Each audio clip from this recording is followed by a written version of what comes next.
Ela prometeu e ela cumpriu.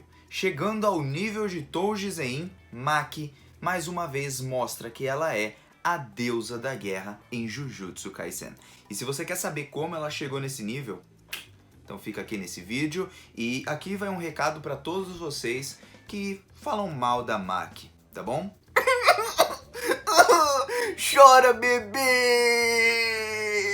E aí, galera do canal do Mano Jogo, como vocês estão? Espero que todos estejam muito bem. E hoje para mais um vídeo de Jujutsu Kaisen, capítulo 198. Estamos chegando perto do 200. Será que teremos uma surpresa no 200? Ou o Gege Akutami vai trollar a gente? Será que teremos a Nobara de volta? Ai, eu torço. Volte, minha Noba linda do amor. Ela não está morta antes que todos vocês comecem a falar merda aí nos comentários, porque eu acredito até o final. Enquanto eu não ver o corpo lá, o defunto, no meio do caixão, ainda não a considero morta. De toda forma, esse capítulo foi um absurdo pra mim. Eu adorei demais, porque altas referências à luta do Touji contra o Gojo, a referência até do próprio Naoya com a sua expansão de domínio, sendo um negócio meio que um útero, vocês perceberam isso? Bom, isso tudo e muito mais aqui nesse vídeo, vamos comentar sobre tudinho que rolou. Muito obrigado pra todo mundo que já tá deixando aquele like, que tá deixando mesmo dislike, que tá compartilhando, tá comentando, tá se inscrevendo aqui nesse canal pra mais Jujutsu Kaisen. Fica nesse canal. Vocês viram a playlist, por exemplo, do canal de Jujutsu, com todo o fanbook, falando tudo sobre o Touji Zein, sobre a Maki Zein,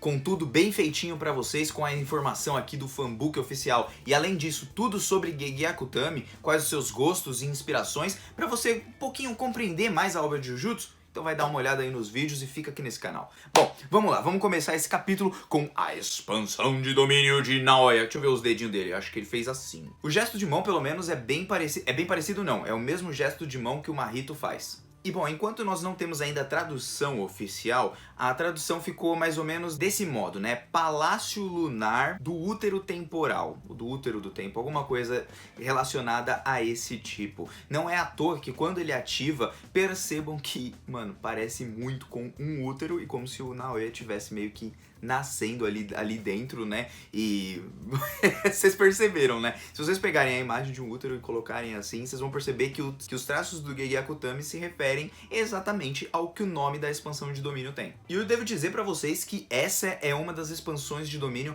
mais apelonas que tem. E embora muitos fãs do Naoya vão falar, pô, a expansão de domínio não foi utilizado, o personagem foi jogado fora. Gente, o Naoya só serviu até todo esse momento, e a narrativa sempre se seguiu dessa forma, para ser uma escada para a Maki conseguir quebrar os grilhões dentro da sua cabeça, aprender com outra pessoa, se tornar uma pessoa mais forte e chegar finalmente ao nível do Touji Zein. Essa era a narrativa do Gege Akutami a todo momento. Você quer negar, você quer inventar porque você gosta muito do Naoya, ou porque você gosta muito do Touji, mas não gosta da Maki, você pode inventar o que você quiser. A narrativa do autor é essa, e foi isso que ele fez nesse capítulo. E bom, gente, depois da expansão de domínio ativada, entra dentro de cada um dos personagens ali, tanto do Daido quanto do cara do Sumo, que eu acabei de esquecer o nome dele. Bom, entram ali em cima deles, parece que uns negócios de filmes. Esses negócios de filmes parecem ser toques do Naoya em cima deles, ou seja, ele tocou neles e agora eles estão diretamente ligados ou completamente ligados à expansão de domínio. Ou seja, eles não deveriam ser tocados, mas eles acabaram sendo tocados. Ou então aquilo é um tipo de inserção de informações. Mas como nenhum dos dois entendeu nada, provavelmente ali foi um toque do Naoya. Ele tocou neles e agora eles estão diretamente ligados à sua expansão de domínio, porque é isso que a gente vai entender mais pra frente, quando o Daido e o cara do Sumo, eles falam assim, pô, parece que ele me atacou, mas não tô ferido nem nada, e aí eles vão tentar partir pra cima diretamente contra o Naoya, mas eles não conseguem. Outro detalhe é, na tradução da Gekko Scans, algumas coisas estão diferentes, então eu preferi pelo menos a versão da gringa, que me parece estar melhor, tá bom? E bom, eles vão tentar bater no Naoya, e pra você ver o quão essa expansão de domínio é apelona, eles simplesmente tomam golpes sem que o Naoya precise se mover. E aí que vem o detalhe, tudo que o Naoya toca deve se mover como ele. Ou então, essas pessoas serão congeladas por um segundo e são punidas por terem se mexido. E bom, basicamente, como funciona é o seguinte, o Naoya tocou neles com aqueles negócios de filmes, certo? Aquela barrinha de filmes, pra quem não conhece, é um negócio bem antigo que tinha, por exemplo, nas câmeras fotográficas,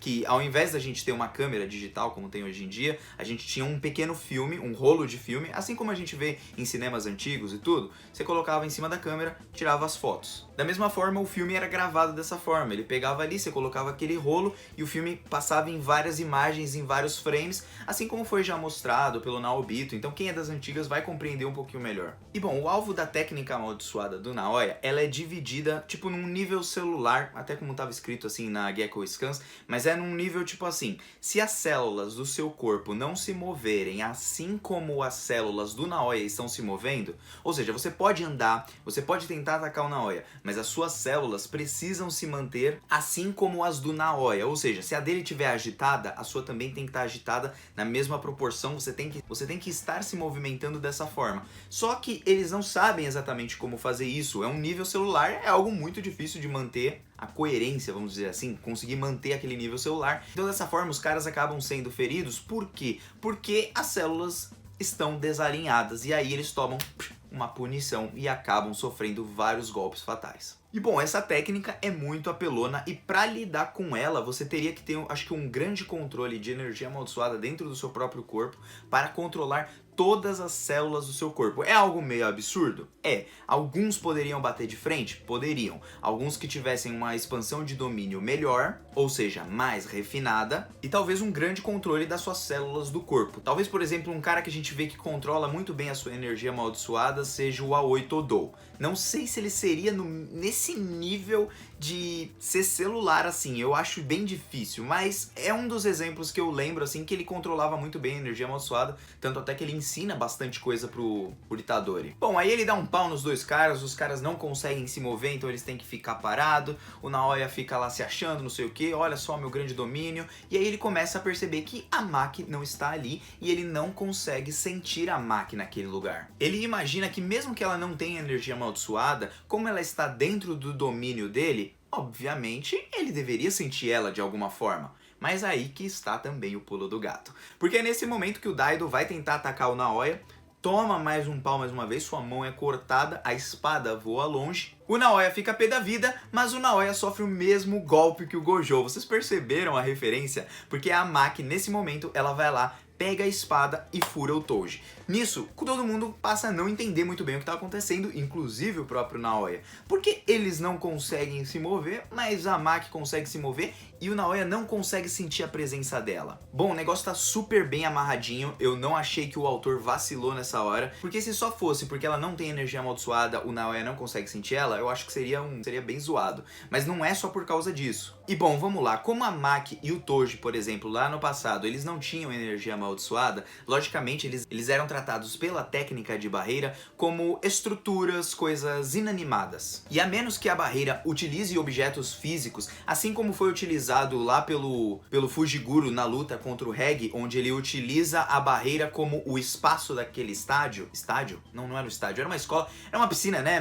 Não era um estádio, aí como é o nome daquele negócio? Aquele lugar lá que o Fujiguro tava lutando contra o Reg, esqueci o nome do lugar agora, fugiu o nome. Porque quando a barreira está conectada diretamente com as estruturas do local, ela tem uma ligação com o local. Ela não é uma barreira, por exemplo, a que o Gojo faz contra o Jogo, que ele ativa uma barreira em um certo local e tudo mais e fica meio que separado de tudo ali. Não, aquela barreira estaria diretamente ligado à estrutura e com isso, talvez ali a Maki teria alguma certa desvantagem, não teria tanta desvantagem, mas ali daria pro Naoya se virar um pouquinho melhor. Outra coisa que poderia fazer a Maki se render àquele domínio, àquela expansão, seria se ela aceitasse as condições intencionalmente ou então ela entrasse propositalmente dentro de uma barreira. Por exemplo, ela tá fora da barreira, ela acaba entrando na barreira. Se não for um desses dois casos, ela não pode cair numa armadilha dentro da expansão de domínio. Então, como o Naoya ativou sem condicional nem nada, detalhe até que ele só tem metade do corpo pra cima, ele na verdade ele fica com uma parte ali de baixo,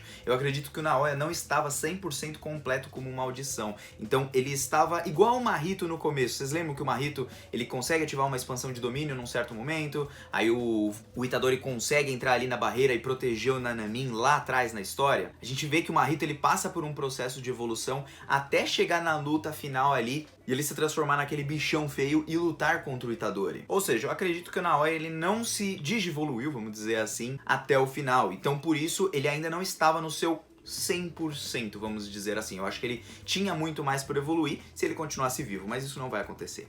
E bom, é nesse momento que a Maki, ela cumprimenta a Mai, ali meio que no mundo dos sonhos ali, né, e tal, e ela fala assim, ó, eu queria te mostrar que mesmo precisando da ajuda de outras pessoas, como o cara do sumô e também o cara da espada, eu te mostrei que eu estava pronto, entendeu? E aí a Maki fala, você foi capaz mesmo de destruir tudo. E é nesse momento que quando ela fura o Naoya fala assim, mano, seguinte, filha, você devia ter me matado com um golpe, agora como você não me matou, ele vira a carinha dele, porque ele é uma maldição, então, tipo, meio que dane-se, né? Ele vai tentar matar a Maki, só que aí nesse momento ela pega e só corta com aquela espadinha, mano, que é uma réplica da lâmina de liberação da alma, que era aquela arma que o Toji acabava usando. Então não é que o Daido só era um grande espadachim também, mas é porque ele estava com aquela arma, e aquela arma ignora toda a dureza, toda a rigidez e corta a alma diretamente. Então acaba atacando a alma diretamente do Naoya e cortando ele ao meio, fuzilando geral. Maki nível Toji Zein, velho.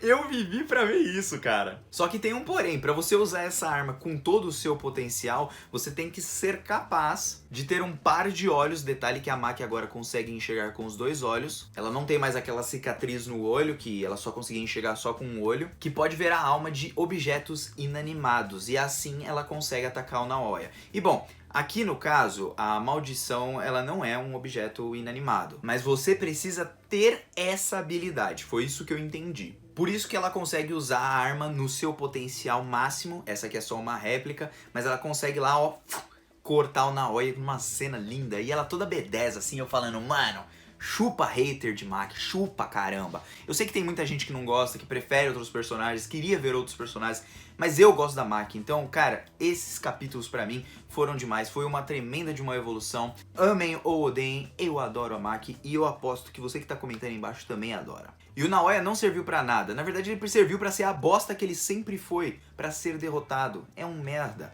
E bom, o acerto garantido do Naoya não funcionou, principalmente porque a Maki não tem energia amaldiçoada, ele não conseguiu reconhecer o corpo, a energia amaldiçoada dentro da Maki para poder atingir ela, então o Naoya ele teria que atacar por si mesmo e não com o acerto garantido da sua expansão de domínio. Então ele é derrotado, a barreira quebra, o cara do sumo ficou vivo, eu fiquei surpreso porque eu achei que ele ia morrer, e o Dai também ficou vivo, mas perdeu o seu bracinho. E aí então temos a confirmação que Maki está já no mesmo nível de Toji Zein. Cara, quando eu vi isso, que ela falou que eu tava no mesmo nível do Toji, eu falei, mano, agora sim a bicha ficou doida, velho. Agora sim nossos protagonistas têm uns caras um pouquinho mais apelões, né? Porque nós já temos o Sukuna, já tivemos o Mahito, que morreu, tivemos o Jogo, que são maldições muito fortes. Tivemos até o próprio Naoya, que também é muito forte, mas estava enfrentando a Maki poderosa. Essa daí não tem como, papai. E além disso, com várias referências à própria luta do Gojo contra o Toji Zein, como a facada que ela mete nas costas dele. E ali termina a luta e terminamos ali a batalha na colônia de Sakurajima. Uma pena que o Kamo ele não teve grande relevância,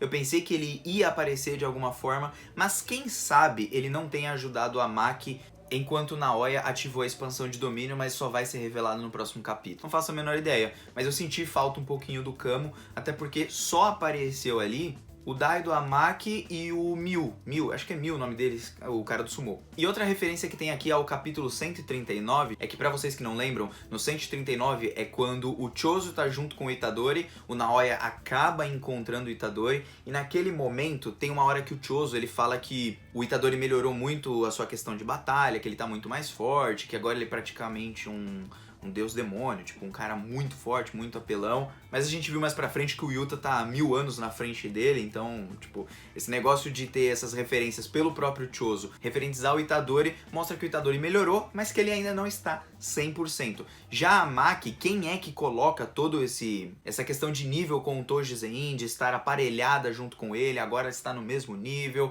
ela está muito forte, agora é um deus da guerra e tudo mais, é o próprio autor Gege Akutami que coloca na narração de cada capítulo, o que mostra que agora é confirmado completamente que a Maki conseguiu esse poder. Bom, gente, encerrando o capítulo por aí, vamos falar agora sobre a expansão de domínio do Naoya.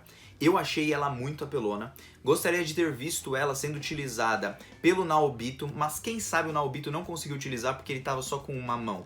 Ou será que ele não conseguia, por exemplo, ter uma expansão de domínio? Porque o Gege Akutami, ele não menciona isso no fanbook, o que nos dá a entender que o Naobito não conseguia fazer uma expansão de domínio, o Naoya também não, mas ao se tornar maldição ele ganhou um grande poder e assim, evoluindo, ele conseguiu ativar uma expansão de domínio. Mas ainda eu acredito que ela não estava totalmente completa. Talvez se ela tivesse totalmente completa, ou então se o Naoya estivesse no seu ápice de poder, se ele tivesse, por exemplo, com um corpo inteiro como um humanoide, eu acredito que seria mais difícil essa batalha. Mas a Maki conseguiu ali exterminar com todo o clã e principalmente cumpriu a sua promessa. Isso é muito legal porque Gege Akutami nos remete lá atrás, quando ela conversa com o Yuta lá no volume 0, que ela vai voltar pro clã Zein, que ela vai destruir por dentro aquele clã, e ela fez tudo isso nesse momento. Ela cumpriu a sua promessa, está ali na batalha e agora só falta ali se tornar líder de fato do clã Zein e ocupar o lugar que hoje pertence ao Fujiguro. Eu gostei demais dessa batalha de Sakurajima porque o ponto acho que mais importante pra mim, tá? É muito mais do que a Maki é nível Toji Zein e tudo mais. Eu sei que a gente gosta de brincar com isso, falar chora hater do Naoya e tudo mais, mas gente, acho que o ponto focal aqui é a Maki ter quebrado os grilhões da sua própria mente. E quantas vezes você já não se identificou com alguma oportunidade dessa, onde você tá tentando fazer algo na sua vida, ser alguém melhor, ou então você conseguir um objetivo em si, e aí você se sente frustrado e a sua mente meio que te limita, e ver a Maki quebrando esses grilhões é como se ela estivesse mostrando pra mim assim, tipo, você também pode quebrar esses grilhões, você também pode ser melhor, você também pode crescer mais. E isso me motiva muito a fazer mais vídeos, a falar junto com vocês, conhecer mais vocês, ver as teorias de vocês, porque vocês são muito inteligentes também, vocês botam aí embaixo, não é só o youtuber que manja aqui de alguma coisa, na verdade não manja normalmente de nada, e é junto com vocês que a gente pode crescer, sabe? Então quebra esses grilhões da nossa mente, a gente pensa que a gente pode conseguir ir à frente, conquistar nossos objetivos, e eu acho que essa é a parte mais legal assim em Jujutsu Kaisen, como o Gege Akutami conseguiu trabalhar e como ele fez de uma parada como se fosse tipo um vagabonde, cara. E pra quem lê o Vagabond sabe o que eu tô falando, o bagulho é fera, o bagulho é o primor, tá ligado? Toda essa questão mais humana, a verdadeira força e tudo, cara, é muito interessante. Então, cara, leiam Vagabond e gostaria muito de saber o que vocês acharam desse capítulo. Comentem aí embaixo, não importa se você gosta do Naoya ou não, gente, eu não vou julgar vocês, tá bom? É claro que eu vou dar uma zoada aqui, normal, porque eu falei, narrativamente falando, quem esperava que o Naoya fosse vencer ou ficar vivo, me desculpa, tava muito na cara que ele ia morrer de novo. Mas ele não foi mal utilizado, ele serviu para o crescimento da Maki e ainda nos mostrou como seria uma expansão de domínio com seus poderes, que eu achei muito apelona. Ele só estava enfrentando a pessoa errada, no lugar errado, na hora errada. Bom, é isso aí, galera, muito obrigado mais uma vez por mais um capítulo que vocês me acompanharam e o Mano Joe tá vazando até o próximo capítulo. Não se esquece aí de conferir toda a lista do fanbook oficial que eu tô trazendo tudo pra vocês, tá bom? Pra mais Jujutsu Kaisen, aqui no canal de Mano Joe. Fui!